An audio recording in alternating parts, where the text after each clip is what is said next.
warahmatullahi wabarakatuh. Senang sekali hari ini saya Wasya Putri kembali menjumpai rekan-rekan semua, para participants, dan pastinya nanti akan disaksikan oleh Sobat PR semua dalam perbincangan klarifikasi bersama dengan siapakah hari ini, yaitu adalah Wakil Gubernur Jawa Timur, Emil Dardak. Kalau kita bahas kira-kira temanya apa yang akan diangkat hari ini sangat menggambarkan sosok beliau, yaitu adalah paket lengkap Emil Dardak. Kita sapa dulu yang sudah bergabung pada hari ini. Halo Mas Emil, apa kabar Mas? Baik, Mbak Mas Ayu. Sehat Mas? Alhamdulillah, insya Allah sehat. Insya Allah sehat Hari ya. ini mengkonfirmasi kita sehat apa enggak, kadang-kadang harus di swab dulu kan. Benar banget. Mas Emil Elistianto Dardak ini lahir di tahun 1984, seorang politisi Indonesia yang begitu luar biasa. Kalau kita lihat dulu begitu didengar oleh masyarakat karena prestasinya begitu luar biasa di Trenggalek sampai dengan akhirnya menjadi wakil gubernur Jawa Timur. Dan yang paling membuat ini semakin menarik adalah karena usianya yang bisa dibilang adalah usia yang masih sangat muda, sangat potensial sekali, adalah bibit unggul yang dimiliki oleh Indonesia. Kita harus proof itu ya, dan ini harus kita sadari bahwa begitu luar biasa prestasi yang sudah diraih oleh sosok Mas Emil Dardak. Dan pada hari ini, sebelum kita memulai klarifikasinya Mas, kira-kira apa yang harus kita klarifikasi, kita ingin mengundang juga rekan dari PRMN, yaitu adalah Mas Yusuf ya, hadir pada sore hari ini, yaitu Mas Yusuf Wijanarko, redaktur pelaksana pikiranrakyat.com yang juga akan memberikan opening speech-nya. Silakan untuk Mas Yusuf, kita berikan kesempatan. Baik, terima kasih Mas Ayu. Ya. Bismillahirrahmanirrahim. Assalamualaikum warahmatullahi wabarakatuh. Salam sejahtera bagi kita semua. Om Swastiastu, Namo Buddhaya, salam kebajikan. Salam sehat untuk kita semua.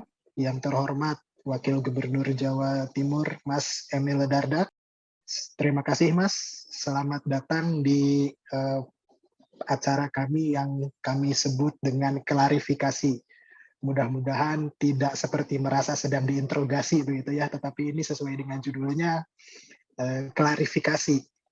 Ini semoga bisa menjadi ruang bagi kita semua. Ini juga menjadi ruang bagi pemimpin daerah, bukan hanya pemimpin yang ada di skala nasional, tetapi juga bagi pemimpin daerah di daerah, untuk bisa hadir langsung berkumpul kita dalam satu ruangan yang sama dengan para pemimpin redaksi yang menjadi keluarga besar Pikiran Rakyat Media Network.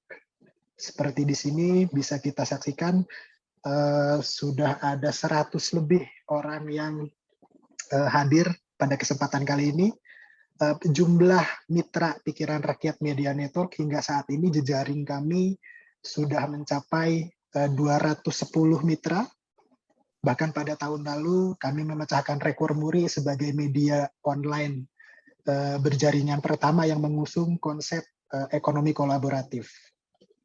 Cita-citanya memang kami ingin hadir di 500 lebih kabupaten dan kota yang ada di Indonesia. Sehingga setiap aspek informasi hingga ke skala yang sangat lokal sekalipun bisa kami akomodasi. Kalau di Jawa Timur sudah ada Surabaya, Jember, Banyuwangi, Blitar, Kediri, Ponorogo juga ada, dan daerah-daerah lainnya. Semoga kota dan kabupaten lain bisa segera menyusul sehingga bisa tercover secara keseluruhan seperti itu Jawa Timur. Dan tentu saja pada kesempatan kali ini nanti akan ada banyak pertanyaan dari para pemimpin redaksi dan keluarga besar Pikiran Rakyat yang ada di sini terkait keresahan dan lain sebagainya, juga untuk menjawab persoalan dan tantangan yang saat ini sedang dihadapi. Bisa juga ini dimanfaatkan sebagai sarana sosialisasi, entah itu program atau pencapaian kerja Mas Emil dan juga Pemprov Jatim saat ini. Pikiran Rakyat Media Network saat ini juga terus membangun inkubator kemandirian ekonomi di berbagai daerah agar lebih banyak orang yang memang bisa bekerja dan berpenghasilan melalui industri informasi seperti itu. Jadi Mas Emil jangan khawatir bahwa nanti apapun yang kita sampaikan di sini tidak hanya dibaca oleh orang Jawa Timur saja atau oleh orang-orang yang ada di pusat pemerintahan di Jakarta saja, tetapi juga oleh orang-orang yang ada di berbagai daerah, tentu saja melalui pendekatan mitra-mitra kami yang lebih lokal. Seperti itu. Pada akhirnya, memang apa yang kami lakukan ini menjadi bagian dari upaya kami untuk berpihak kepada masyarakat kecil.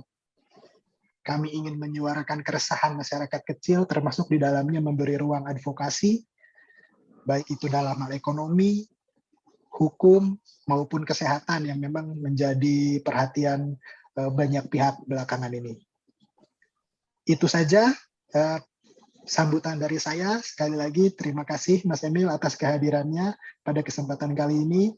Mari kita berdiskusi, mari kita menemukan solusi dari berbagai persoalan sebagai bagian dari kolaborasi pentahelix antara media massa dan pemerintah. Terima kasih. Saya kembalikan kepada Mas Ayu. Oke, baik, terima kasih banyak Mas Yusuf sudah memberikan opening speech-nya dan mengenalkan PRMN tentunya kepada Mas Emil Dardak ya. Mas Emil, ini kalau kita menggambarkan paket lengkap ya, seorang Mas Emil Dardak sebagai seorang youngsters dengan prestasinya begitu luar biasa, menjadi Bupati Trenggalek itu di usia berapa Mas Emil? 30, waktu itu 30-31 ya. 30 tahun sudah menjadi Iya. bupati, luar biasa sekali. Tapi yang menarik adalah kalau kita quote unquote ya, ini prestasinya dalam bidang pendidikan juga begitu luar biasa. Tapi mungkin tidak banyak ya anak-anak muda yang merasa terpanggil untuk terjun ke politik, dan seorang Mas Emil Dardak dengan latar pendidikan yang begitu luar biasa akhirnya terjun ke dunia politik. Tapi yang menarik, suka suka bermain musik juga, di satu sisi juga dalam sisi pendidikan sangat excellent, tapi terjun juga ke politik. Sebetulnya menyanyi itu dan bermain musik bagi sosok Mas Emil tuh seberapa pengaruhnya sih dalam hidup gitu? Apakah balance nih? Oke, otak kanan, otak kirinya belajarnya ini exactnya oke, tapi main musik juga demikian. Gimana sih awalnya Mas? Boleh ceritain dong, sampai akhirnya tergerak juga untuk terjun ke politik. Jadi kalau ngomong soal musik ya gitu ya, tapi tadi ngomong paket lengkap, kalau saya mikirnya malah paket hemat ya. Paket hemat. Biasanya kita nyari paket hemat, Mbak. Iya. Jadi paket hemat kali ya kalau saya nih. Jadi dari sisi ini musik ya kan, ada orang yang memang senang musik gitu ya, senang musik, senang mendengarkan lagu gitu. Nah, saya tergolong memang senang menikmati musik dan banyak dari kita senang menikmati musik ya. Tapi juga saya memang senang bermusik gitu. Jadi mulai dari senang dulu gitu. Jadi memang ada passion untuk nyanyi ya, untuk kemudian main musik gitu. Apakah itu piano, apakah itu gitar gitu. Ya passion itu dijalanin aja gitu. Dah bahwa pas saya ngelakuin itu kita pengen serius gitu ya, artinya pengen itu menjadi karya yang direkam, karya yang dikolaborasikan sama musisi-musisi lain, itu sebenarnya yang membuat kemudian mungkin hobi bermusik ini agak istilahnya muncul ke permukaan sebagai sesuatu yang ditekuni dengan serius gitu. Jadi ya itu sih klasifikasinya. Nah, kalau ditanya membantu nggak ya, untuk membalance, bermusik itu passion ya gitu. Jadi dan sebagai passion, kalau kita ngelakuin sesuatu sebagai passion, tentunya itu bikin kita bahagia, bikin kita seneng gitu. Mungkin ada orang yang passionnya tuh di olahraga misalnya gitu ya, dia kalau suruh main bola beneran 2 kali 45 menit kali gitu kan, bener pertandingan yang serius, walaupun mungkin nggak ikut Liga 1 gitu ya, tapi dia cukup serius gitu, cukup serius jalanin. Nah, saya mungkin musik kategori itulah gitu kira-kira. Mas Emil, tadi ada yang belum terjawabkan. Suka musik, pendidikan begitu luar biasa gitu ya. Ini kayaknya kalau ibu-ibu lagi hamil, doain semoga anakku seperti Mas Emil pinter gitu ya. Tapi yang menarik adalah kenapa nih terjun ke politik gitu? For some people ketika kuliah di luar kembali mungkin bikin startup. Anak-anak muda kan sekarang seperti itu hype-nya gitu ya. Kerja di multinational company. Tapi berbeda dengan Mas Emil Dardak. Why politics? Dan saya nggak langsung terjun ke politik sebenarnya, karena kan kalau tadi saya selesai S3 kan sidang saya tahun 2007. Dan pada saat saya nunggu sidang, dari saya menyerahkan disertasi saya sampai sidang itu, saya memulai bekerja di World Bank, di Bank Dunia. Gitu. Nah, sebagai ekonom, konsultan ekonomi dan keuangan, financial dan economic specialist gitu, ekonomis. Nah, jadi dan itu saya jalankan dari 2006 akhir sampai saya maju ke pilkada kan 2016 tuh ya, saya dilantik. Artinya hampir 10 tahun gitu. Bahkan sebelum saya di World Bank itu, saya juga sudah cukup banyak berkegiatan kerja gitu ya di bidang infrastruktur gitu. Dari 2003 saya ikut menjadi panitia tim yang mempersiapkan konferensi menteri-menteri infrastruktur se-Asia Pasifik gitu. Jadi cukup lama juga saya bekerja di bidang yang tadi Mbak sebut sebagai bidang yang tipikal diminati oleh lulusan-lulusan perguruan tinggi gitu, atau yang berkesempatan mungkin belajar di luar Indonesia misalnya. Nah, tetapi kemudian kok tiba-tiba setelah berkarir sekian lama saya masuk ke politik, itu memang nggak direncanakan. Saya nggak pernah gitu punya cita-cita waktu ngambil S3. Jadi kalau waktu dulu saya memutuskan mau S3 cepat, itu udah saya planning dari saya masih SMA di Singapura gitu. Jadi saya di sana, saya udah baca buku karyanya Sumitro Joyo Hadikusumo, ayahnya Pak Prabowo, Menteri Pertahanan kita. Beliau tuh dulu Menteri Ekonomi dan ekonom top lah di Indonesia gitu. Nah, saya lihat di buku itu beliau ternyata lulus S3 umur 25 apa 26 dan muda, dan saya terpacu saya harus lebih muda lagi gitu kan. Jadi saya punya target waktu itu paling cepat usia 21, idealnya 22, paling lambat 23 itu harus sudah lulus gitu. Nah, itu saya planning tuh mau sekolah di mana sampai supaya bisa selesai nih gitu. Tapi ya alhamdulillah sekolah luar negeri saya ada beasiswa gitu, sehingga bisa sekolah tanpa memberatkan orang tua ya. Dari mulai SMA itu kami kebetulan karena selesai juara 1 siswa teladan di Jakarta, terus saya tertolong untuk mendaftar ke beasiswa ASEAN. Jadi sekolah di Singapura dan terus. Nah, jadi itu jalur yang saya tempuh waktu itu gitu. Dan itu saya planning gitu. Saya nanti selesai S3 gitu di sini, dan saya pengen kerja di World Bank. Itu udah saya rencanakan dari bahkan saya dari SMA tuh memang senang sama World Bank gitu. Dan akhirnya beneran bisa. Awal saya di World Bank istilahnya hanya perannya agak minor ya, nggak terlalu banyak lah gitu. Tetapi habis itu setelah selesai S3 saya benar-benar involved di garis terdepan gitu, benar-benar ngurusin proyek energi geotermal yang nilainya triliunan gitu ya, mengurusi penguatan jaringan listrik di Jawa Bali waktu itu, dan masih banyak lagi lah yang kita urus di Bank Dunia termasuk. Nah, tapi pas yang ke politik ini memang harus kita akui bahwa peta politik kita berubah ya, terutama terhadap pilkada gitu.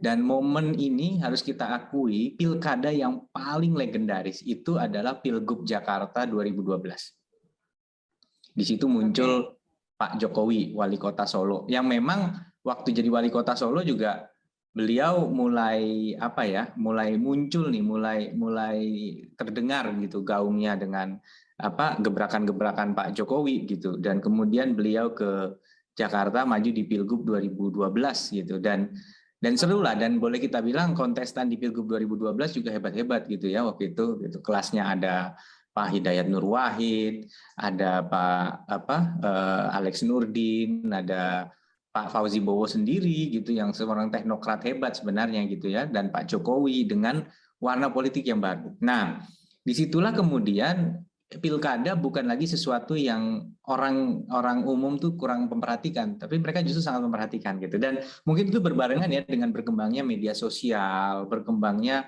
media digital gitu. Jadi keseruan proses pilkada itu menjadi sangat terbuka gitu ya, gitu, dan di publik. Dan habis itu gelombang kedua muncullah tokoh-tokoh gitu ya. Prestasi-prestasi kepala daerah yang lain mulai dilirik gitu ya. Misalnya Pak Azwar Anas di Banyuwangi, Bu Risma di Surabaya gitu. Dan muncul tokoh baru, Kang Ridwan Kamil di Bandung, Kang Bima Arya di Bogor kan gitu ya.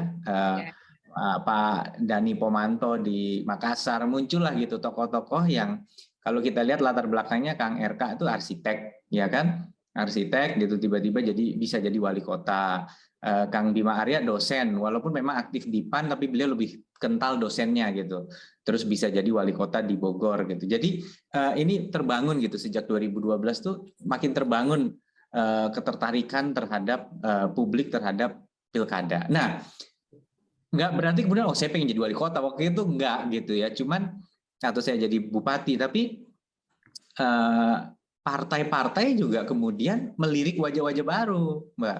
Jadi partai-partai itu nyari nih gitu. Nah, waktu itu kemudian akhirnya adalah tersambung komunikasi antara saya dengan tokoh-tokoh partai politik gitu. Ada di Trenggalek dan ada di satu daerah lagi lah, nggak usah saya sebut gitu. Waktu itu sempat ada terjalin komunikasi dan akhirnya kemudian mereka membuka pintu buat saya yang jelas-jelas belum berorganisasi politik sama sekali waktu itu, lebih banyak berkiprah sebagai orang kantoran ya, untuk kemudian maju di pemilihan bupati di Trenggalek gitu. Jadi itu jalan ceritanya dan saya waktu itu Mbak, sambil kerja di BUMN penjaminan infrastruktur, itu saya tiap Jumat sore saya ngejar pesawat terakhir ke Surabaya. Naik mobil ke Trenggalek, beraktivitas biasanya dari Sabtu pagi sampai Minggu malam saya ngejar pesawat subuh hari Senin, subuh saya ke Jakarta langsung kantor. Itu saya lakukan secara rutin terus-menerus sampai kemudian akhirnya saya harus mengundurkan diri karena resmi menjadi calon. Jadi kurang lebih prosesnya 6-7 bulan lah gitu. Akhirnya kemudian saya mengambil keputusan berat untuk mengundurkan diri dari BUMN dan dicalonkan oleh 7 partai politik waktu itu di Trenggalek. Oke, ini menarik ya. Kalau boleh kita kasih semangat buat anak muda, seorang Emil Dardak dia memplanningkan semuanya sejak SMA, jadi bisa dibilang persisten begitu ya, dan semuanya nih passion, semuanya all in. Makanya temanya hari ini adalah paket lengkap. Jangan dibilang paket hemat ya, Mas Emil ya. Oke. Paket hemat kita kalau makan aja nyari paket hemat ya. Iya, kalau makan aja nih. Oke, Mas Emil hari ini karena banyak teman-teman kita juga dari berbagai daerah yang join, kita ingin menyapa ada Mbak Apriani Alfa dari Jombang Update. Halo Mbak Apriani Alfa. Halo, Mas Ayu. Mendengar suara saya? Mbak Apriani. Dengar, Mbak. Silakan Mbak Apriani punya pertanyaan apa nih untuk Mas Emil Dardak? Silakan. Ya. Assalamualaikum warahmatullahi wabarakatuh. Waalaikumsalam. Salam sehat Mas Emil. Ya, perkenalkan saya Alfa, Pimret dari jombangupdate.com, media lokal di Jombang di bawah naungan Pikiran Rakyat Media Network. Ya, membahas mengenai Mas Emil ini ya. Itu popularitas Mas Emil itu menurut saya sih ya tidak lepas dari sosok sang istri Mbak Arumi. Nah, bahkan saat waktu pilkada di Trenggalek seperti itu. Nah, pertanyaannya simpel sih sebenarnya. Apa sih Mas arti seorang istri bagi Mas Emil dalam kehidupan sehari-hari sekaligus di pekerjaan dan di dunia politik? Terima kasih. Oke. Wow, pertanyaannya silakan Mas Emil langsung dijawab nih. Ini menarik juga nih, betul banget. Jadi gini, maju politik itu kan perlu modal dulu ya, perlu modal. Nah, saya memang oke lah waktu saya maju di pilihan bupati waktu itu atau muncul namanya, itu memang saya juga merasa punya rekam jejak di dunia profesional gitu ya, pendidikan juga ada gitu. Tapi memang nggak bisa dipungkiri bahwa fakta saya mempunyai seorang istri yang merupakan pemain film gitu ya, presenter dan lain-lain, itu berpengaruh gitu, sangat berpengaruh. Jadi saya juga nggak boleh menutupi fakta bahwa memang mungkin salah satu hal yang buat saya waktu itu dipertimbangkan tuh ya faktor istri gitu ya. Jadi pernah ada satu momen ya, kalau Anda Google nama saya yang keluar suami Arumi Bachsin gitu. Saya Emil Dardak tuh, itu profesi saya kali ya gitu. Suaminya Arumi Bachsin gitu. Jadi itu fakta dan ya dalam dan kadang-kadang lucunya sampai sekarang saya juga suka bingung gitu. Misalnya artis yang bantu yang jadi politisi gitu. Muncullah nama-nama yang memang beneran menurut saya artis ya. Pasha Ungu, Hengki Kurniawan kan gitu-gitu kan ya, Sekar Gunawan. Terus ada saya gitu bilang, gue artis kapan? Gue jadi artis gitu. Karena gue gitu kan, yang artis gitu. Tapi Ya kan kan? dulu mengeluarkan single kan, betul ya? Ada single Ya, boleh lah. Lagunya dibilang apa? Ya dibilang jadi penyanyi betul juga sih. Tapi saya juga nggak bisa memastikan bahwa jangan-jangan juga lebih jadi artisnya lagi karena karena faktor pasangan, walaupun kita juga pernah berkiprah di situ. Nah, tadi pertanyaannya Mbak Alfa kan, terus gimana sih peran istri sehari-hari? Ya penting banget gitu, karena ya itu partner kita gitu, dan keputusan waktu dulu mau maju di Trenggalek itu juga diobrolin banget sama istri gitu, dan dia juga kaget gitu, serius masuk politik gitu. Ya merasa bahwa gila, nggak ada omongan ke sini loh sama sekali, dan kita harus pindah. Istilahnya gini, di BUMN di tempat saya bekerja sebelumnya di penjaminan infrastruktur, saya tuh baru promosi gitu, baru dapat pekerjaan baru, langsung melapor ke direktur utama waktu itu. Dan istilahnya ya dari sisi fasilitas sebagai eksekutif perusahaan tuh ya cukup nyaman lah di Jakarta. Kita juga baru pindah ke rumah yang baru mulai nyetir rumah, terus anak juga masih kecil banget gitu kan. Di 2014 artinya mungkin anak itu masih 6 bulan, 7 bulan lah umurnya gitu. Terus kita harus masuk ke politik. Nah, ini kan keputusan berat yang harus dibahas sama istri. Nah, saya juga baru tahu ternyata waktu itu dia ternyata bilangnya ya mumpung masih muda, daripada penasarannya belakangan sekarang aja gitu. Jadi dia sendiri juga nggak terlalu yakin saya bakalan menang waktu itu sebenarnya kayaknya gitu. Jadi dia bilang ya udah diseriusin. Nah, cuman waktu itu memang terus terang ada pilihan nih, ada daerah A, ada daerah B, ada daerah C gitu. Dan justru dia salah satu yang nguatin dan bilang, Mas kalau memang masuk ke politik, di dunianya kan keras ya, dunianya banyak makan hati juga lah gitu, karena kita tuh istilahnya akan banyak berhadapan dengan intrik-intrik politik yang keras gitu ya, mungkin pendapat publik yang nyinyir, yang miring dan lain sebagainya.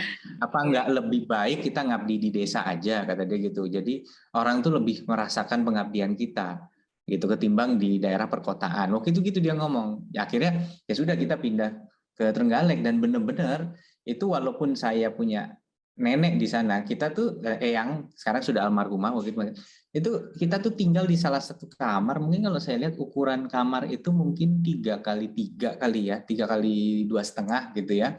Saya, istri saya, anak saya, dan kita pakai kasur yang nggak pakai dipan, ditaruh di bawah gitu. Terus kita beli lemari. Saya bener waktu itu lemarinya tuh toko-toko Disney gitu aja, cuman beli ya bener-bener seadanya banget gitu. Kita tinggal di sana bareng-bareng anak itu.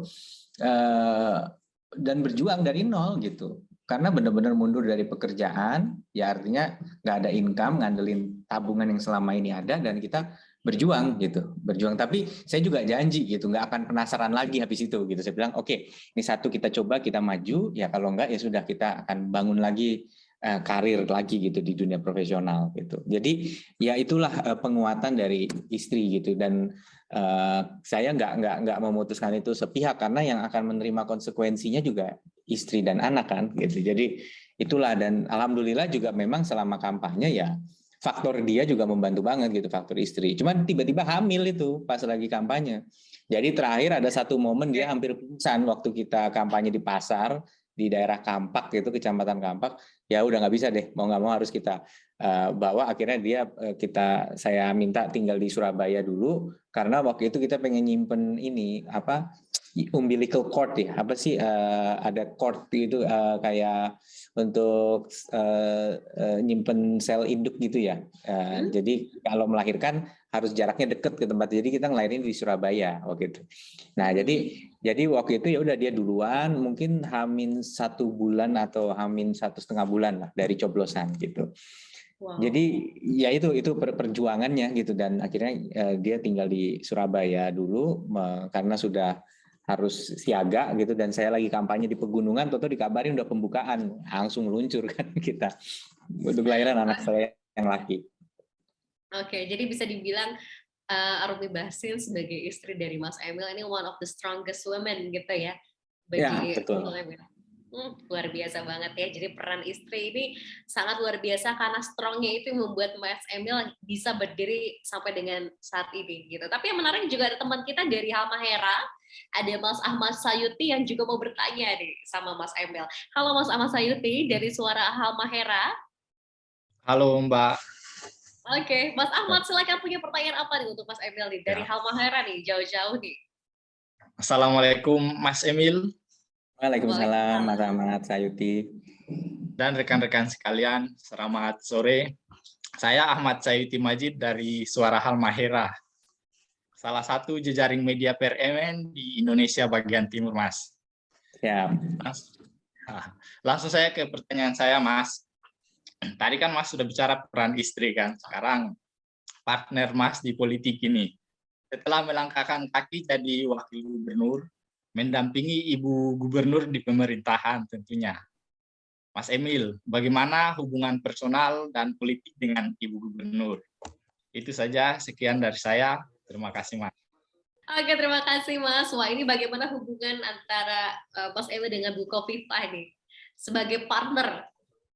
Ya, jadi memang begini, ada relasi yang berbeda antara misalnya harus jelas gitu bahwa hubungan antara kepala daerah dengan wakilnya, presiden dengan wapres, gubernur dengan wagub, bupati dengan wakil bupati, wali kota dengan wakil wali kota adalah hubungan paling unik, ya, paling spesial gitu ya, paling spesial, paling unik.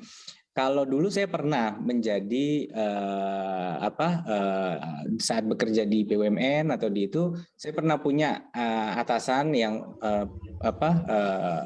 dirut ya gitu ya, dan memang jelas kerjanya gitu ya, kita areanya di mana atau apa.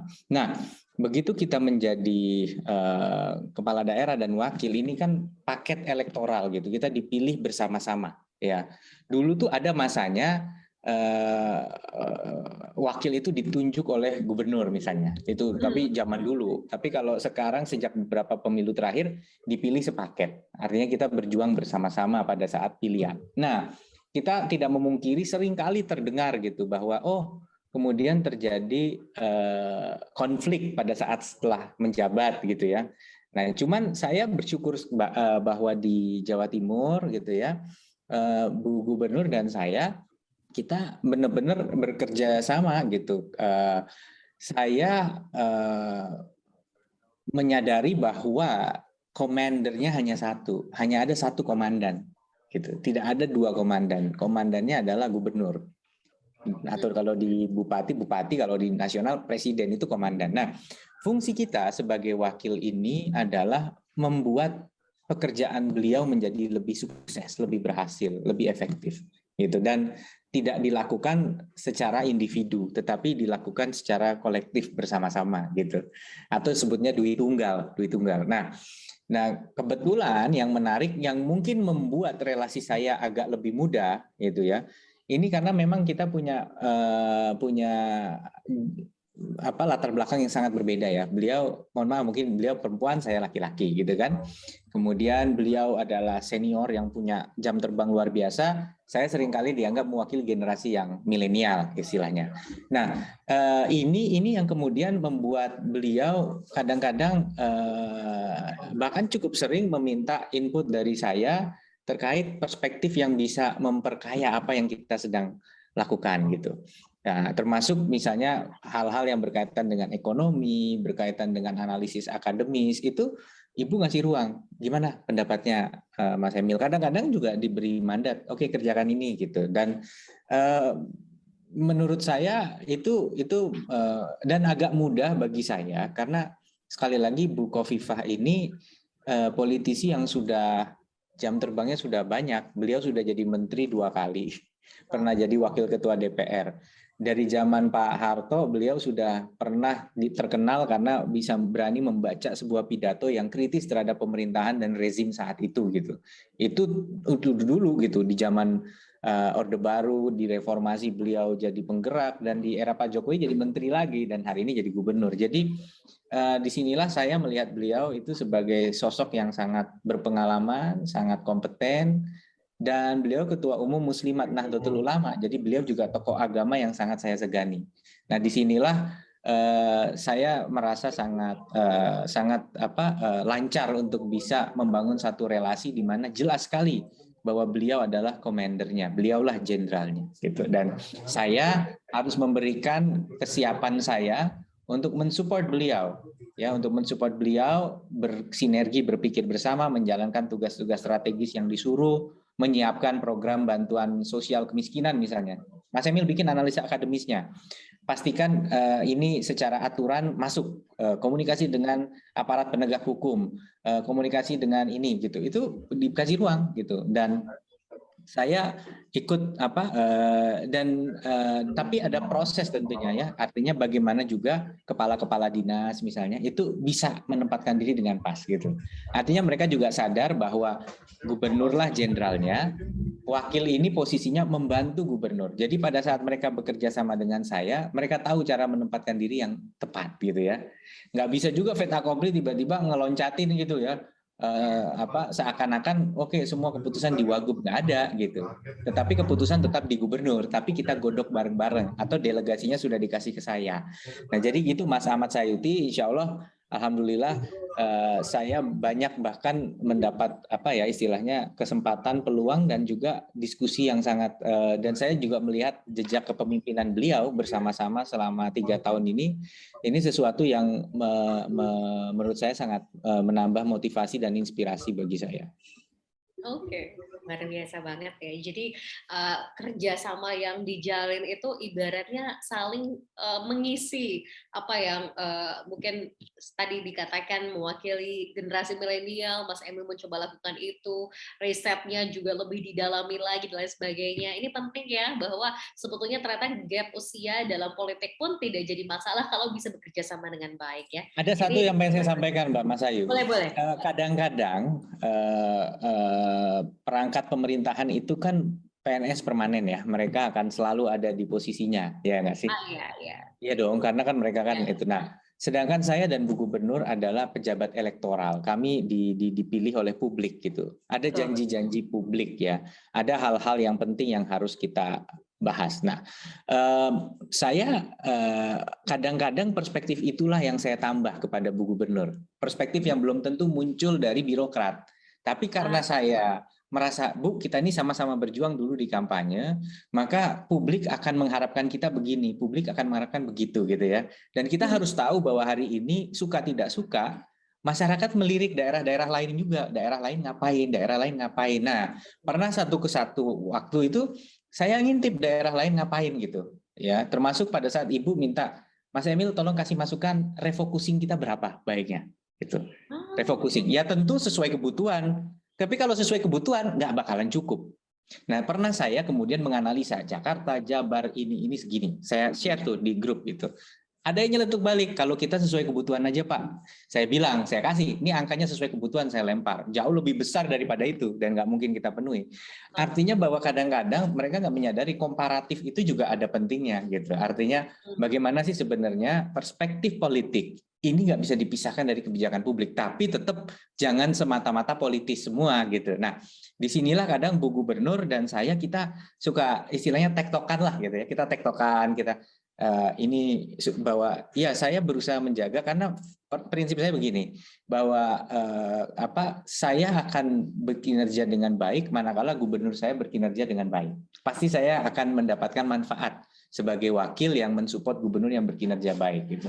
Jadi manakala ada ruang di mana saya yakin ini bisa menjadi input pertimbangan yang baik, saya nggak sungkan-sungkan nyampaikan ke Bu Gubernur dan ya di situ ada chemistry-nya, kita diskusi terus akhirnya kita bisa dan lama-lama kepala-kepala dinas juga juga sudah satu ritme lah dengan kita gitu. Kita bisa sama-sama ngerti dan nggak ada nih kecurigaan kalau pas lagi Pak Wagub lagi begini tuh ini untuk dirinya sendiri atau untuk Bu Gubernur, kan itu yang bahaya kan gitu. Nah sekarang udah nggak ada karena kepala dinas tahu gitu bahwa enggak, ini nggak mungkin, agenda ini semua sepengetahuan dan untuk Ibu Gubernur, kira-kira gitu. Wow, ini menarik ya, komparasi tadi dilakukan juga begitu melihat bagaimana daerah-daerah lain dan ini menjadi inspirasi juga pasti untuk wilayah Mungkin provinsi-provinsi lain ya. Ini inspirasi banget dari Mas Emil. Oke, kita akan lanjut ke Mbak Ayunida dari Kabar Besuki. Halo Mbak Ayunida. Halo, selamat sore. Assalamualaikum warahmatullahi wabarakatuh. Selamat sore Mas Emil dan rekan-rekan. Saya dari Kabar Besuki dari jaringan PRMN daerah Banyuwangi. Saya mau bertanya nih, sebagai seorang wakil gubernur Jawa Timur, apa sih tantangan terbesarnya dan apa saja target program pemerintah Jawa Timur tahun ini? Terima kasih. Wow, oke, baik. Silakan Mas Emil, kayaknya pasti udah hafal banget nih jawabannya nih. Ada dua macam pertanyaannya, sebagai wakil gubernur Jawa Timur atau sebagai pemerintah provinsi Jawa Timur, dan itu tentu dua hal yang berbeda. Kita harus akui bahwa sebagai wakil gubernur Jawa Timur, saya sudah cerita tadi kan seninya bagaimana mengelola relasi dan menyadari posisi dan peran gitu ya. Untungnya saya menjadi wakil dari seorang gubernur yang kompeten gitu ya dalam konteks ini, sehingga ya oke gitu. Saya tentu tidak mungkin lah policy yang diambil oleh gubernur itu 100% sama dengan apa yang saya ingin ambil, karena beliau punya perspektif yang lebih luas gitu. Di meja beliau ada tumpukan berkas yang lebih banyak, ada stakeholder yang lebih luas yang harus beliau perhatikan, yang belum tentu masuk ke dalam pemikiran saya, sehingga tidak mungkin sama persis apa langkah yang diambil oleh beliau dengan apa yang saya lakukan gitu. Nah, ini yang selalu saya hormati, saya hargai gitu. Jadi pada saat orang misalnya mengatakan kenapa Ibu A, kenapa Ibu B, saya bilang ya buat saya pasti akan lebih sederhana melihat segala permasalahan, karena kompleksitas itu tidak nyampe ke saya tapi ada di levelnya Ibu gitu ya. Walaupun akhirnya karena kita berkomunikasi saya dapat info terkait kompleksitas A, B, C dan ikut membantu untuk menyelesaikan itu. Nah, itu positioning sebagai wakil tadi harus benar-benar menempatkan diri dengan tepat gitu ya. Kalau kita kemudian tidak menempatkan diri dengan tepat, kita akan menjadi wakil gubernur yang hanya dua pilihannya. Bahasa Jawanya istilah kebanteran itu, kemudian malah dalam arti kita itu malah menghilangkan efektivitas kinerja tim, atau sebaliknya kita terlalu pasif sehingga kontribusi kita menjadi kurang efektif gitu. Nah, tapi sebagai Pemprov Jawa Timur secara keseluruhan, Jawa Timur ini provinsi yang tergolong maju di Indonesia. Volume perekonomiannya kedua terbesar di Indonesia gitu ya.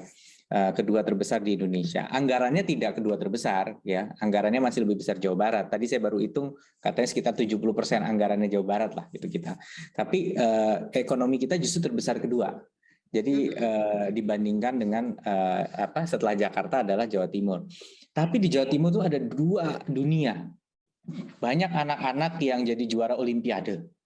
Tapi banyak juga daerah-daerah yang angka putus sekolahnya masih tinggi, rumahnya belum punya sanitasi. Jadi ini ada dua dunia, dua masalah. Nah, ekonomi kita itu tidak bisa sepenuhnya mengandalkan sumber daya alam ya di Jawa Timur. Luas kita 48.000 km persegi, penduduknya 40 juta. Sebagai ilustrasi, di Malaysia luasnya 3 kali lipat Jawa Timur hampir, penduduknya cuma 30 juta. Di Belanda luasnya 42.000, lebih kecil sedikit tapi hampir sama, penduduknya cuma 17 juta. Australia penduduknya 27 juta, jauh lebih luas lagi dari kita. Artinya apa? Memang tidak, patokannya bukan hanya sekedar luas ya, tapi bahwa memang ini provinsi yang amat sangat padat. Amat sangat padat. Nah, oleh karena itu kita harus benar-benar mendorong lapangan kerja yang memang sifatnya lebih bernilai tambah tinggi, membutuhkan intelektualitas tinggi. Sedangkan kita masuk di era disrupsi yang luar biasa sekarang. Jadi pekerjaan itu terbagi, entah pekerjaan yang benar-benar istilahnya sangat-sangat ini ya mungkin skillnya tidak terlalu diperlukan, tetapi juga income-nya tidak tinggi, atau benar-benar pekerjaan yang benar-benar high level thinking, engineer kelas tinggi, kreator kelas tinggi gitu ya. Nggak bisa tuh pekerjaan nanggung-nanggung bermodalkan ijazah S1, terus kita pinter ngetik, pinter ngelola, itu udah cukup. Enggak, itu kerjaan itu yang mulai tergantikan oleh mesin, tergantikan oleh pola-pola kerja WFH dan lain sebagainya gitu ya. Orang sekarang pembukuan tergantikan oleh cashless transaction sekarang ya kan gitu. Jadi udah otomatis tinggal bank ngeprint gitu udah cukup, nggak perlu lagi ada yang ngurus pembukuan tiap hari dan lain sebagainya. Nah, inilah yang kemudian pola yang terjadi ini menjadi tantangan buat kita karena sistem edukasi kita ini pun juga sedang kita benahi sekarang kan. Nah, makanya untuk Jawa Timur ini dua dunia. Di satu sisi saya akan bicara ya bersama Freeport mengenai smelting plant. Kita membuat katoda tembaga, bagaimana industri turunan petrokimia, bagaimana industri turunan dari material dolomit misalnya mengandung magnesium. Pokoknya high tech banget lah kita bicara mengenai kawasan ekonomi khusus digital, klaster animasi yang kita kembangkan di Malang. Wah, Millennial Job Center, program kita untuk memberdayakan anak-anak muda menuju profesi digital seperti content creation, 3D printing, data scientist, dan lain sebagainya. Yang mungkin kalau saya pergi ke desa, itu suka ditanya, Pak, kami itu masih lapar, Pak, gitu. Itu terlalu jelimet, gitu. Bapak tuh mentang-mentang lulusan luar negeri kali ya, gitu kan, mikirin sesuatu yang nggak berurusan sama kami. Tapi kalau itu nggak kita lakukan, Jawa Timur akan kehilangan daya saingnya untuk tadi menjadi motor ekonomi gitu. Karena 1/5 perdagangan volumenya Indonesia itu ada di Jawa Timur. 1/4 manufacturing industri adanya di Jawa Timur. Tapi bukan berarti kita melupakan hal-hal yang sederhana gitu. Hal-hal yang sederhana apa? Ya kita tetap harus mikirin nih, misalnya ya, oh ternyata kedelai ini untuk pengrajin tahu itu ternyata mulai naik harganya. Apa ya langkahnya? Oh nih peternak-peternak sapi nih gitu kan. Sebenarnya harga mulai naik. Ini peternak sapinya yang jual mahal atau jangan-jangan ada masalah lain seperti pakan harganya naik karena apa? Oh, karena supply dari bahan pakannya itu juga naik karena pengaruh harga dunia misalnya gitu. Nah, ini hal-hal seperti ini dua-dua nih kita urus sebenarnya gitu. Jadi kadang-kadang pada saat energi ini kita investasikan ke ekonomi masa depan, kepada industri 4.0, kepada data big data dan lain-lain. Ini secara politik juga kalau kita ngomong jumlah orang ya, secara kuantitas ini nggak menarik. Nggak menarik secara politik ya gitu. Karena apa? Karena hal-hal ini hanya dipahami oleh segelintir orang gitu ya, segelintir saja yang memahami gitu. Nggak kebayang kan saya kemudian turun ke suatu daerah yang dominan pedesaan terus bicara mengenai ini loh tren artificial intelligence, big data gitu kan. Ngenanya apa buat saya, buat petani? Kita butuh yang jelas aja, pupuk subsidi jangan langka dan lain-lain gitu. Nah, tapi jangan dipikir karena kita ngurusin ini nggak diurusin gitu. Ya, contohnya kenyataannya pada saat kemarin COVID, kita fokus cuma 3 hal kok. Satu, kita fokus menangani kemiskinan, ya kan? Dan kita pengen menurunkan kemiskinan pedesaan gitu. Yang kedua, kita fokus kesehatan. Yang ketiga, pertanian. Gitu. Dan alhamdulillah walaupun kamu nggak boleh klaim sendiri, ini bukan prestasi Pemprov sendiri, tapi semua pihak terlibat, itu ya Jawa Timur menjadi produsen padi terbesar, sapi potong terbesar, telur terbesar, kemudian juga dan kemiskinan pedesaan itu dari 300.000 lebih warga miskin yang terentaskan, 240 ribuan itu dari desa gitu. Sehingga kemiskinan desa kita menjadi yang terendah dalam 10 tahun terakhir gitu. Itulah yang kemudian bahwa kita ini fokus juga kepada desa gitu. Tetapi ingat ya, komposisi penduduknya itu 50% di desa, 50% di kota. Jadi itu tantangan terbesarnya Mbak Nida, bahwa secara jumlah penduduk dan isu tentunya urusan-urusan yang tadi itu lebih secara politis lebih rewarding lah, lebih menghasilkan secara elektoral gitu ya. Ngomong soal bagi-bagi program yang sifatnya bangun jalan apa segala macam gitu kan, ngerapiin dan jalan dan apa, dan memang itu penting ya, saya nggak ngomong itu, tapi yang ini juga nggak boleh ditinggal tuh, ekonomi masa depan, animasi, digitalisasi dan lain sebagainya. Walaupun saat kita merintis jumlah orang yang terlibat yang memahami itu sedikit, nah tapi harapan kita ini adalah investasi masa depan. Jadi kita berusaha bagaimana jangan kita menduduki satu amanah publik hanya berpikir politiknya toh, tapi tidak memikirkan kemaslahatan jangka panjang.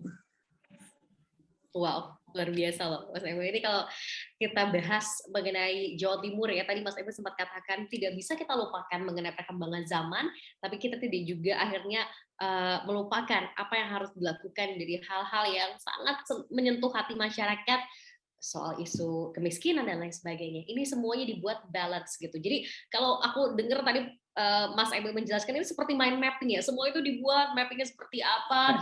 Ya, ini seru banget nih kayaknya kalau kita bahas lebih dalam lagi. Tapi ada pertanyaan lain Mas Emil yang akan disampaikan juga oleh rekan-rekan kita, yaitu ada rekan dari Makassar. Ada Mas Aan Ariska dari Jurnal Makassar. Halo Mas Aan.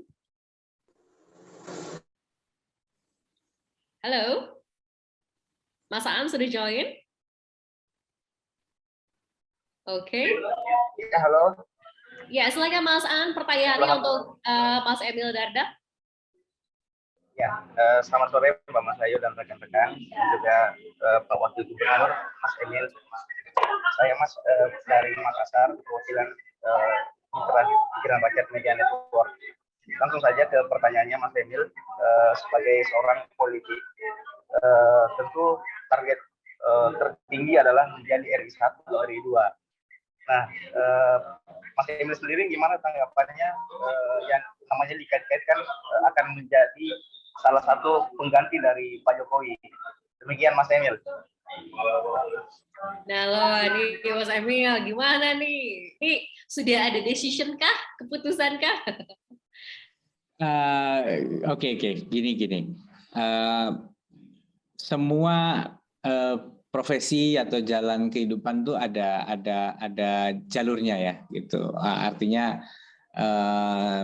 kalau orang profesi pembalap pengennya di F1, kalau orang profesinya di musik mungkin sebenarnya idealnya bahkan mereka pengen ada di Grammy Award gitu ya, idealnya gitu, atau minimal di National Chart atau Asia dan lain-lain.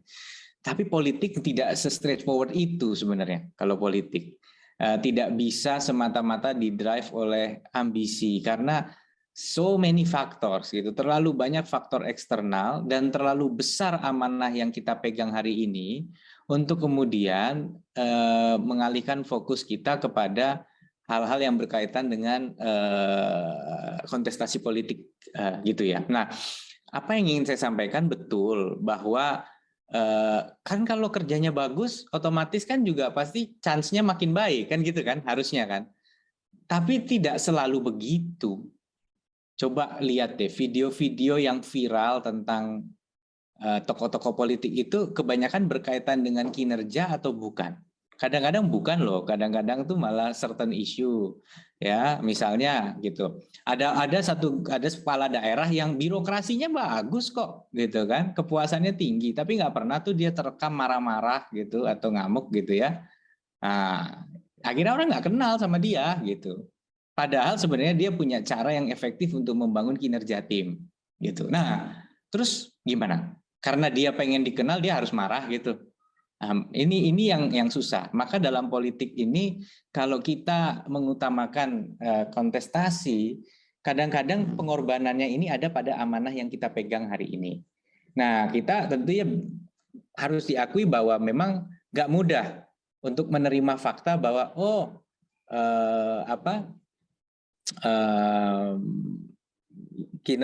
kinerja saya tidak linear dengan katakanlah elektabilitas misalnya gitu kan.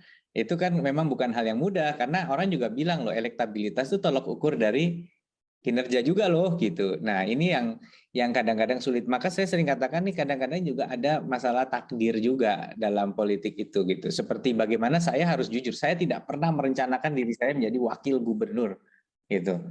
Dari bupati jadi wakil gubernur itu memang juga ada situasional yang ternyata Bu Khofifah memerlukan wakil yang komplementer dengan beliau, mewakili generasi muda tapi punya pengalaman kepala daerah dan merepresentasikan wilayah Mataraman. Waktu itu jelas kriterianya. Mataraman itu Jawa Timur yang bagian perbatasan Jawa Tengah, Kediri, Madiun, Trenggalek, Tulungagung dan lain-lain lah gitu ya. Jadi dan mewakili nasionalis gitu. Artinya Ibu sangat, walaupun saya ini sangat saya kader NU ya, tapi Nahdlatul Ulama, tapi tetap beliau itu ketua muslimat gitu kan. Nah, saya ini dianggap mungkin karena berasal dari sebelumnya di Jakarta, menjadi bupati di Trenggalek, Mataraman, dianggap merepresentasikan nasionalis. Jadi tidak di planning gitu. Saya tidak kemudian menyusun, tapi saya bekerja sebaik mungkin di Trenggalek yang ternyata saat itu adalah tingkat apresiasi yang cukup baik. Tapi seingat saya elektabilitas saya waktu dipilih itu sebenarnya belum tinggi, tetapi setelah saya ditetapkan jadi calon naik elektabilitasnya. Jadi setelah ditetapkan ya, setelah diumumkan ini calonnya, jadi sebelum dinyatakan resmi calon itu elektabilitas saya oke, tapi nggak yang peng gitu loh tinggi. Salah satu yang baik tapi tidak yang wah gitu ya, gitu. Tetapi dipilih karena tadi pertimbangan tadi background, mungkin juga kinerjanya bagaimana itu diteliti, terus akhirnya Bu Kofifa dan para kiai memilih saya sebagai wakil. Mungkin juga ada lah tokoh-tokoh politik lain yang saya jangan sebut lah di sini, sensitif ya, yang kemudian juga mensupport. Tapi Bu Kofifa sendiri mengambil decision final untuk memilih saya. Nah, sama dengan itu tadi, bahwa nama saya katanya masuk dan lain sebagainya, itu sesuatu yang menurut saya ya tentunya tidak boleh menjadi distraction terhadap amanah hari ini, gitu. Ya, jadi hari ini kalau ada isu yang penting, misalnya, oh saya harus ngurus, hari ini kita ada nih urusan birokrasi yang penting banget, yang butuh energi saya harus habiskan mungkin minimal 3-4 jam meeting soal itu, dan isinya nggak boleh saya buka ke publik, gitu kan. Jangan karena kemudian tiba-tiba ada ruang untuk kontestasi, lantas ini nanti aja lah, saya cari sesuatu yang lebih muncul, nggak bisa gitu. Tetapi ya kita coba balance juga gitu. Itulah sebabnya ya publik nih tolong ya, kalau kadang-kadang kita menampilkan apa yang kita kerjakan sekali-sekali ya, saya nggak perlu, jangan lantas dipikir itu pencitraan gitu ya, atau apa, karena memang publik juga, dari mana publik tahu pemimpinnya kerja kalau nggak begitu dipublikasikan. Nah, which is why itu juga penting. Ya mempublikasikan tuh nggak gratisan gitu, dalam arti bukan sesuatu effort yang sederhana. Kita perlu juga membuat tim SDM yang memadai, kemitraan yang memadai, kan kira-kira begitu ya. Nah, inilah yang saya harap juga publik bisa menerima manakala pemerintah melakukan juga upaya-upaya public relation, tentunya yang wajar ya. Itu artinya tidak di luar kewajaran gitu, karena ya ini penting. Gitu. Jadi kembali lagi kepada Pak Aan dari Makassar, ya kalau ditanya bagaimana nih, ya itu tadi, kalau di F1 semua pengen jadi pembalap F1, semua pengen masuk MotoGP, semua pengen main di NBA, semua pengen main di Champions League misalnya gitu ya. Tapi khusus untuk politik terlalu banyak faktor eksternal yang kemudian kadang-kadang tidak selalu linier dengan tuntutan amanah yang hari ini kita emban gitu, sehingga kita harus bisa menyikapi itu dengan proporsional, kira-kira gitu. Wow, ini jawabannya sangat komprehensif sekali, bagus banget. Jadi kita bisa nilai ya, kira-kira ke depan langkahnya seperti apa. Karena ini ada juga rekan kita yang mau bertanya nih Mas Emil. Ini yang terakhir akan ada rekan kita Zainal Mutakin dari Literasi News. Silakan Mas Zainal, punya pertanyaan apa nih untuk Mas Emil? Siap, terima kasih Mbak Ayu atas waktunya dan kesempatannya saya untuk bisa menanya di forum klarifikasi ini, sebuah kehormatan buat saya. Selamat sore Pak Emil. Sore. Izin Pak, saya nyambung sih dari pertanyaan sahabat tadi, Kang Dian. Ini soal ini berandai-andai kira-kira Pak. Ini soal berandai-andai. Karena yang namanya ke depan itu kan kita andai-andai nih Pak. Jikalau ini Bapak, andai kata gitu kan, kira-kira Bapak memilih di nanti itu apakah ke DKI gitu kan, menjadi nyalon menjadi gubernur Jawa Timur, atau DKI gitu kan, atau di RI 1 gitu kan. Apalagi dengan wacana akan adanya revisi terkait undang-undang usia capres, kira-kira ada revisi gitu kan, ada revisi terkait capres usia 35. Kira-kira akan memilih mana Pak? Andai katanya gitu Pak. Pak Emil. Ini seperti ujian ya, itu A, B, C. Ya, ujian. Kayak soal ujian nih. Terima kasih Mas Ayu. Andai kata ada soal ujian seperti ini, kira-kira mau jawab A, B, C? A, B, atau C? Ya. Dan Pak Mas Zainal Mutaki tahu betul bahwa dalam sejarah media bertanya hal seperti ini kepada siapapun yang menduduki jabatan publik atau di politik, pasti jawabannya sama, bahwa tidak mungkin menjawab sesuatu berbasis andai-andai kan. Jadi, tapi satu hal yang ingin saya sampaikan bahwa pada saat kita sangat ya terjun di dalam apa yang kita kerjakan hari ini, kita seakan-akan bahwa ini sesuatu yang memang akan kita lakukan forever gitu. Artinya hari ini saya adalah abdi masyarakat di Jawa Timur, saya seorang wakil gubernur gitu ya, bersama dengan Bu Khofifah, saya ingin Bu Khofifah juga menjadi gubernur yang sukses gitu. Ya, ini format yang menurut saya bisa berjalan dengan ya pada saat kita fokus di Gojek, ya kita nggak akan mikir opsi A, opsi B, opsi C, pasti ya seakan-akan ini bahkan jalan terus gitu. Itu kan yang sebenarnya kita pikirkan dari sisi ya kita all in lah, sama lah kayak Mbak Mas Ayu mengerjakan sesuatu. Ya kalau yang namanya orang lagi semangat nggak mungkin mikirin oh soalnya besok saya akan ngerjain yang lain kan, nggak kan gitu. Jadi kalau ditanya sekarang kepada saya kan pasti begitu, naturalnya begitu, bahwa continuation dari apa yang diamanahkan hari ini akan menjadi hal yang sangat penting gitu. Tapi tidak ada satupun orang yang kemudian politisi yang bisa menjamin apa yang terjadi, jangankan 2 tahun ke depan, bulan depan aja nggak bisa dijamin gitu. Iya. Oke. Jadi kita lihat ke depan, tapi yang paling pentingnya adalah bagaimana Mas Emil dan juga Bu Khofifah terus bekerja sama, bisa mewujudkan apa itu program dan janji kepada masyarakat. That's the most important things yang harus dilakukan ya. Ini penting banget karena Jawa Timur ini luar biasa banget kalau kita lihat tadi dari sisi ekonominya, dari sisi manufaktur dan lain sebagainya, ini bisa dibilang di Indonesia ini 1/4 sepertiganya semuanya di Jawa Timur. Oke. Nah, Mas Ayu itu biasanya Mas Emil punya kejutan kalau di akhir klarifikasi.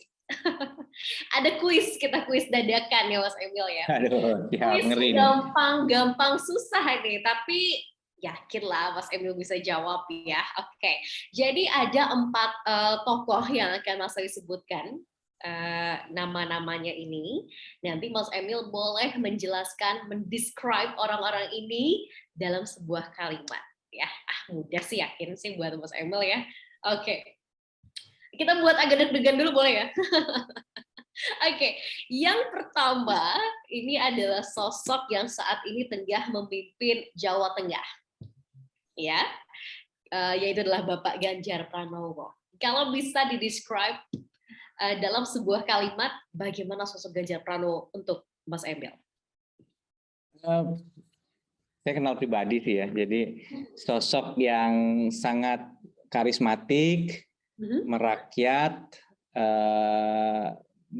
dan sangat efektif dalam menjalin komunikasi dengan rakyat gitu ya, dan memancarkan integritas yang sangat baik gitu.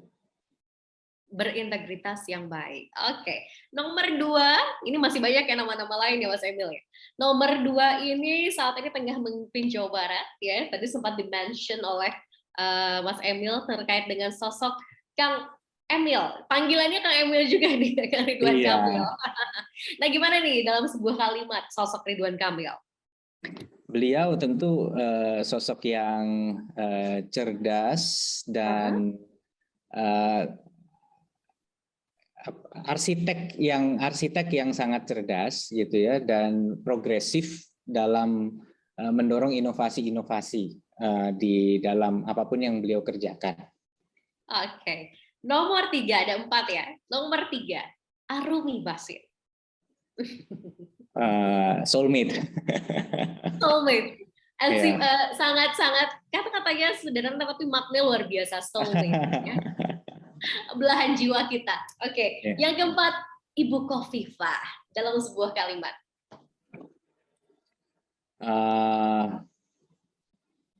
Pengabdian, apapun yang dia lakukan itu pengabdian. Jadi Bu Khofifah itu memang mengabdi, dan dalam pengabdian beliau ada kemampuan yang luar biasa secara intelektual, secara emosional, dan secara spiritual ya, untuk menjalankan pengabdian itu. Luar biasa.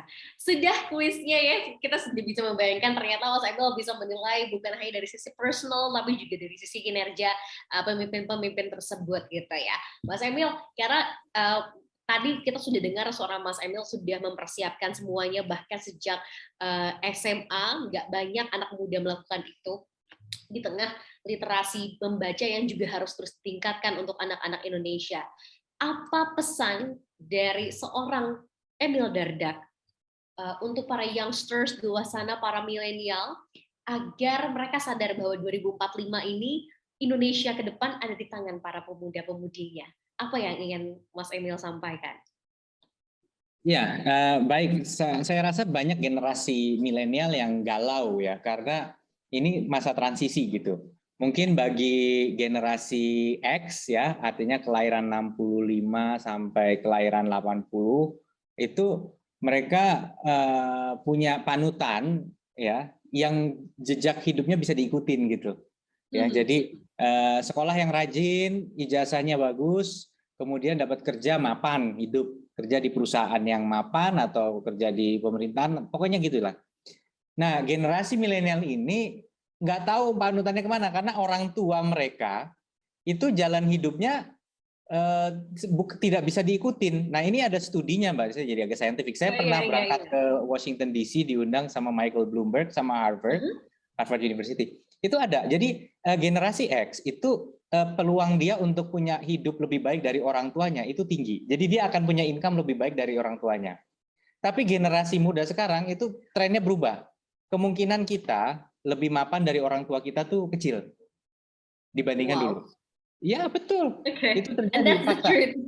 That's the truth. Nah, kita jangan kemudian putus asa gitu, bahwa memang betul. Artinya jangan kemudian kita lantas takut gitu, karena artinya ini kanvas putih yang harus kita lukis gitu. Kanvas putih yang harus kita lukis. Jadi saya tuh pernah bilang begini, bayangin deh kalau kita umur misalnya 35 gitu ya. 35 misalnya, kemudian kita ngerasa bingung, aduh gue salah jurusan deh dulu kuliah gitu. Kenapa akhirnya opsinya dia apa ya, ngelakuin sesuatu yang general aja, yang gue bisa aja gitu, nggak pernah bagaimana saya menguasai ilmu lain gitu, nggak pernah. Pasti dia hanya oke, ya udah saya sarjana bidang ini, kalau saya buka bisnis ini kan gitu kan. Dan kemungkinan rata-rata orang bisnis antara dia lari, mohon maaf ya dengan segala hormat, biasanya lari ke kuliner atau ke yang standar, atau kadang-kadang ke perdagangan, atau alumga, apa lu mau gua ada kan gitu kan, palu gada gitu.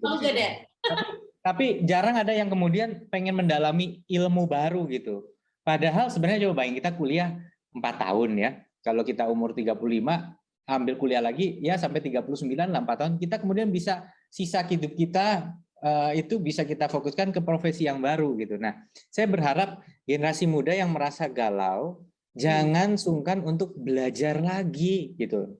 Ambil lagi. Nah, dan sekarang nggak harus S1, dia bisa belajar misalnya ngambil sertifikasi gitu ya. Ambil course gitu ya, banyak banget nih ya sekarang sebetulnya ya.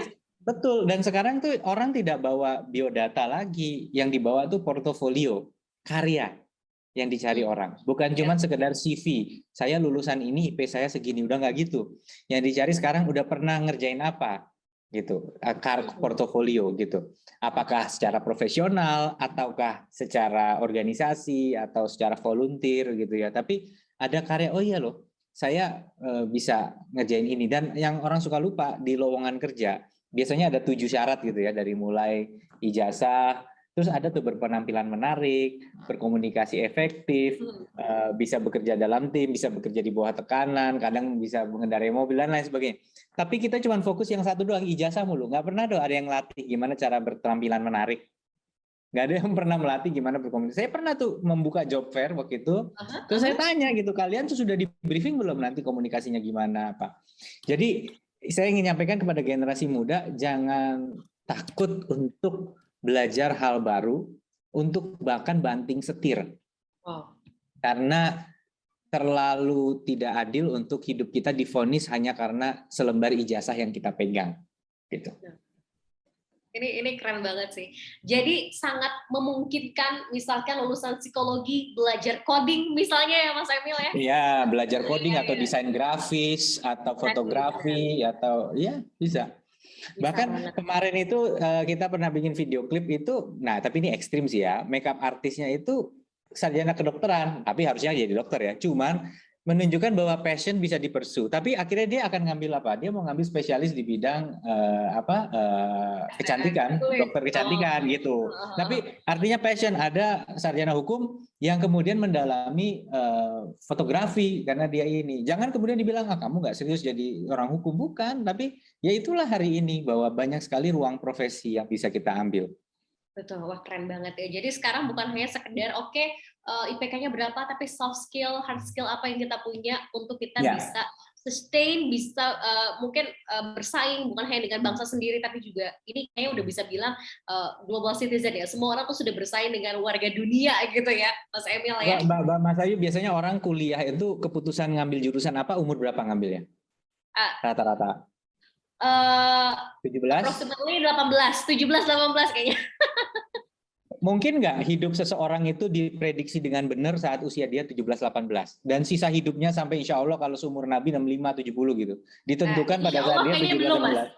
Iya kan, kemungkinan salah pilih itu sangat tinggi, maka jangan ragu-ragu untuk mempelajari sesuatu yang baru. Ya tentu akan ada masalah teknis lah, terus gue makan apa selama lagi belajar, ya itulah nanti itu kan harus kita pikirkan bareng, tapi jangan langsung mengatakan saya tidak mungkin belajar sesuatu yang baru, mengambil jalur karir yang baru gitu. Wow, luar biasa banget. Terima kasih banyak Mas Emil Dardak sudah ngasih wisdom-nya bagus banget, advice-nya bagus banget gitu ya hari ini. Jadi kita berharap nanti para milenial, siapapun itu yang mendengarkan, lebih bagus lagi para orang tua untuk terus menyemangati anak-anaknya, untuk terus self-improvement, perbaiki terus, banyakin soft skill, hard skill-nya supaya anak-anak kita bisa bersaing dan bisa mungkin menjadi penerus Emil Dardak ke depannya hingga mencapai 2045 nanti and seterusnya gitu ya. Terima kasih banyak Mas Emil Dardak, terima kasih juga untuk seluruh participants hari ini. Kita berharap perbincangan diklarifikasi bukan seperti menginterogasi, tapi lebih kepada mengklarifikasi sosok paket lengkap dari Emil Dardak ini. Thank you so much, terima kasih banyak Mas. Dari Mas Emil Dardak sudah menyempatkan waktunya hari ini. Kita berharap nanti bisa ngobrol-ngobrol lagi. Mungkin kalau Mas Emil akhirnya memutuskan apakah itu tadi mau Jatim 1, DKI 1, atau RI 1. Amin, Mas ya. Karena nggak bisa berandai-andai ini kata-kata Mas Emil ya. Oke, baik. Terima kasih. Ada lagi Mas? Terima kasih sekali lagi kepada Mas Yusuf tadi dari redaktur Pikiran Rakyat Network, Mbak Mas Ayu yang sangat asik banget moderationnya. Kemudian seluruh jejaring Pikiran Rakyat Media Network dari Sabang sampai Merauke. Terima kasih atas waktunya kita bisa bersilaturahmi. Dan pada kesempatan lain jangan sungkan-sungkan apapun yang bisa kita saling komunikasikan. Mungkin melalui Pikiran Rakyat. Dengan senang hati. Thank you. Terima kasih banyak Mas Emil. Semoga perbincangan ini nanti menjadi jembatan perbincangan selanjutnya, menginspirasi lagi banyak orang. Silahkan Mas, mungkin ada agenda lain yang ingin dilanjutkan. Terima kasih banyak. Sampai jumpa lagi teman-teman semua dari seluruh Indonesia. Kita jumpa lagi di klarifikasi PRMN selanjutnya. Selamat sore. Wassalamualaikum warahmatullahi wabarakatuh.